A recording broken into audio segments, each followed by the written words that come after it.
Breaking update తెలంగాణలో 12 చోట్ల ఏకకాలంలో ఏసీబీ అధికారులు తనిఖీలు చేస్తున్నారు.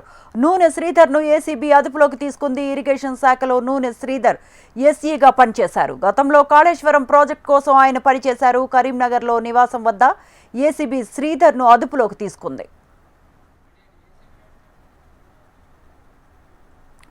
తెలంగాణలో 12 చోట్ల ఏకకాలంలో ఏసీబీ రైడ్స్ చేస్తున్నారు. ఏసీబీ రైడ్స్ కి సంబంధించిన మరిన్ని అప్డేట్స్ మా కరెస్పాండెంట్ గోపాలకృష్ణ లైవ్ లో అందిస్తారు.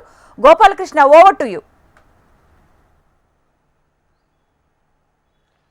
కాళేశ్వరం సంబంధించి ఓవైపు కమిషన్ ఇప్పటికే విచారణ చేస్తున్నటువంటి సందర్భంలో అదే కాళేశ్వరంలో కీలకంగా వ్యవహరించినటువంటి ఇరిగేషన్ శాఖ అధికారి నూనె శ్రీధర్ ఇంట్లో దాదాపు ఆయన పనిచేస్తున్నటువంటి ప్రాంతాల్లో అలాగే బంధువుల ఇళ్లలో మొత్తం 12 చోట్ల ఏసీబీ సోదాలు చేస్తోంది. దీంతో ఒక్కసారిగా చర్చనీయాంశంగా మారింది. కరీంనగర్లో ఆయన బంధువుల ఇంట్లో ప్రస్తుతం ఇంకా సోదాలు కొనసాగుతున్నాయి. మరోవైపు కరీంనగర్ జిల్లా చొప్పదండిలో ఆయన పనిచేస్తున్నటువంటి ప్రాంతంలోనూ సోదాలు జరుగుతున్నట్టుగా తెలుస్తోంది. ఇప్పుడు కరీంనగర్లోని నూనె శ్రీధర్ అపార్ట్మెంట్ ప్రాంతంలోనూ సోదాలు ఉదయం నిర్వహించారు ఏసీబీ అధికారులు.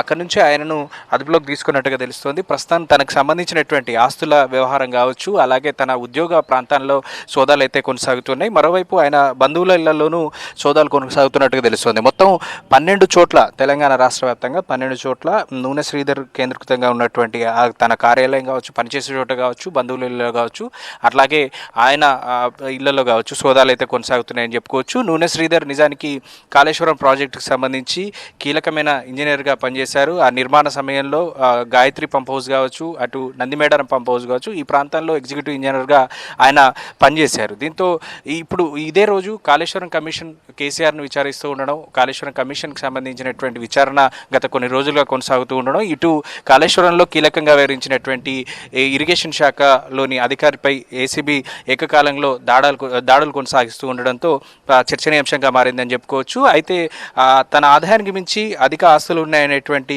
ఫిర్యాదుల నేపథ్యంలో ఏసీబీ తనిఖీలు చేస్తుంది అనేటువంటి విషయం కూడా తెలుస్తోంది. మరి ఆ విషయంలోనైనా లేదంటే కాళేశ్వరానికి సంబంధించినటువంటి అంశాలు ఏవైనా ఉన్నాయనేది మాత్రం తెలియాల్సింది. Right Gopalakrishna, thanks for the updates.